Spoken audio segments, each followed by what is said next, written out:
Hi, my name is Rachel Paxton, and today I'm going to show you how to can mushrooms. In this class, I will show you how to can mushrooms. I'll lead you through the process step by step. I'll give you the recipe and canning supply list that you can download and print out for future reference.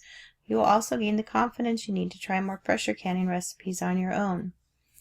My name is Rachel Paxton. I'm a freelance writer and mom of 5 children, ages 28 to 7. I've been canning for more than 20 years, and I'm also the owner of the website creativehomemaking.com.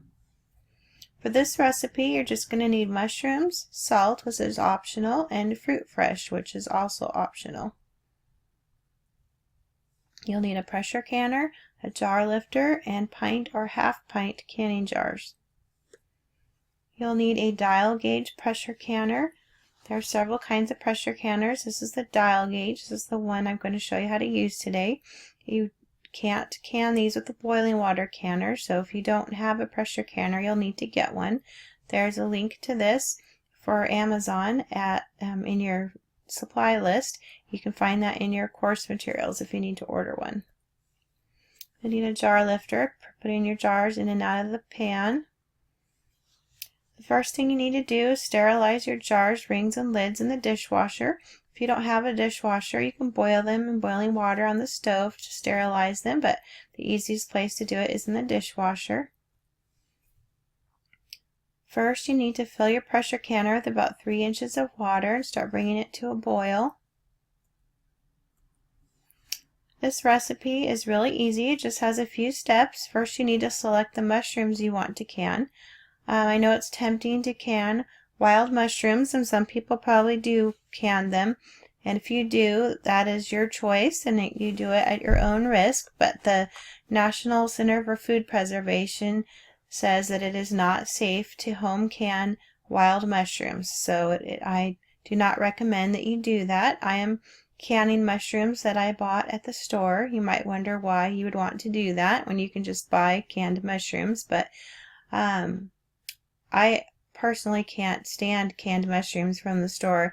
If you've tasted home canned mushrooms compared to the canned mushrooms you buy at the store, there's no comparison. The canned mushrooms from the store are very rubbery and don't even taste like mushrooms to me, barely at all. But when you can home canned mushrooms that you bought at the store, they taste completely differently, and to me it's worth the effort because you can get them on sale and you can get big quantities of them at Costco or another wholesaler, and then can them for when you're going to need them later. You can can a whole bunch at one time.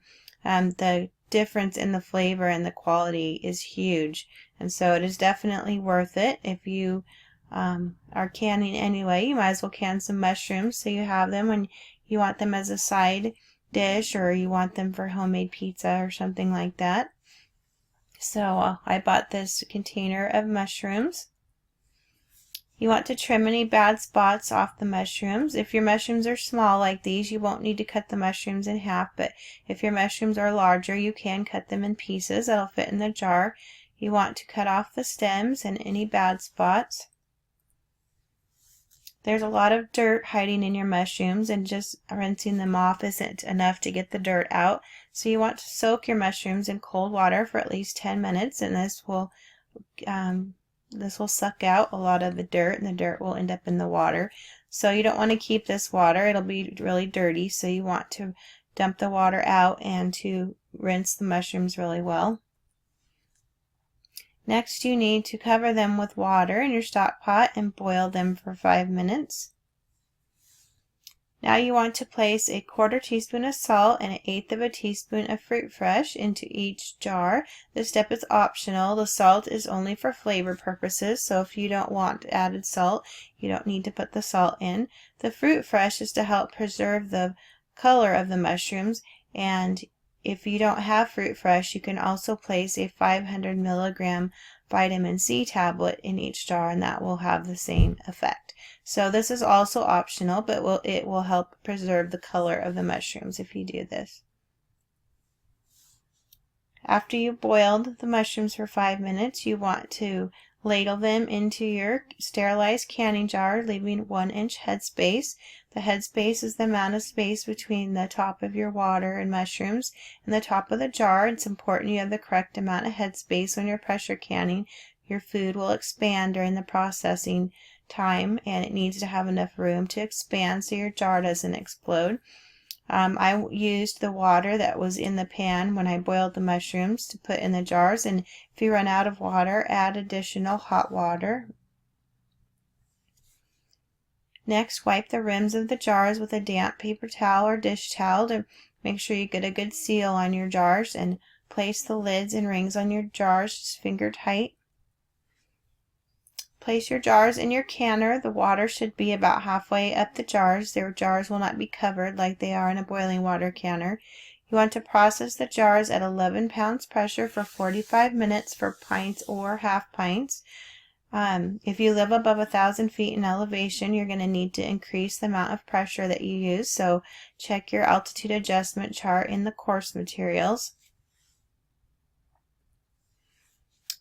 This is what the pressure canner parts look like. When you're ready to start processing your mushrooms, you want to put the lid on the pan and lock it into place by lining up the arrows and turning it, and turn your temperature on your stove up to high. Remove the pressure regulator from the lid of the pan, and when the water starts boiling, you'll start to see steam escaping from the vent pipe. Let the steam vent for about 10 minutes, and then you want to put the pressure regulator back on the vent pipe, and then the pressure will start building in the pan and the lid lock will pop up. Never take your lid off your pan while there's pressure in the pan or while the lid lock is up. You'll start seeing the gauge, the dial on the gauge moving, and for this recipe you need 11 pounds of pressure. Keep your heat on your stove turned up until it gets to the correct amount of pressure, and then start turning your temperature down. It's going to end up being on low temperature. If you leave your heat turned up, it will get too hot in the pan and the pressure will get too high. So make sure you turn the temperature down so that it remains at a steady amount of pressure. If your pressure ever falls below the 11 pounds of pressure, you will have to increase the temperature and then restart your processing time. So make sure that you get it at a temperature that keeps the pressure at a constant temperature. And then you turn your timer on for however many minutes that your recipe calls for. And when the timer goes off, just turn the heat on your stove off and let your pan set. Don't open the pan until the lid lock goes down. It'll be 10 to 15 minutes. When the lid lock goes down, your pan is safe to open. You can take the lid off and take your jars out. Use your jar lifter to take the jars out and set your jars on a towel on the kitchen counter to cool. You might notice there'll be a little bit of liquid loss in your jars during the canning process, and sometimes you can lose even a little more liquid during the cooling process. This is because of when the pressure is released from the jars in the pan, some of the liquid can get sucked up out of the jars. But as long as your food is still covered with water, which it is, like in this picture, then it is still safe to eat. And if you were to lose more water than this and the food was not covered, then you would want to put it in the refrigerator and eat it in the next week or two. But the ones are shown in this picture are fine. They're still covered up. You need to make sure your jars are sealed. The jars will usually seal in the canner, but occasionally it'll take 10 or 15 minutes when you take them out to seal. You can tell if they're sealed or not by pushing down in the center of the lid, and if the lid goes down and up again, it is not sealed, and you need to put it in the refrigerator and eat it soon. If the lid is flat, that means that it is sealed, and you can store it for 1 to 2 years. So that's how you can mushrooms. Give it a try and do the taste test for yourself and compare it to the canned mushrooms from the store and see what you think, and I think you will definitely prefer these.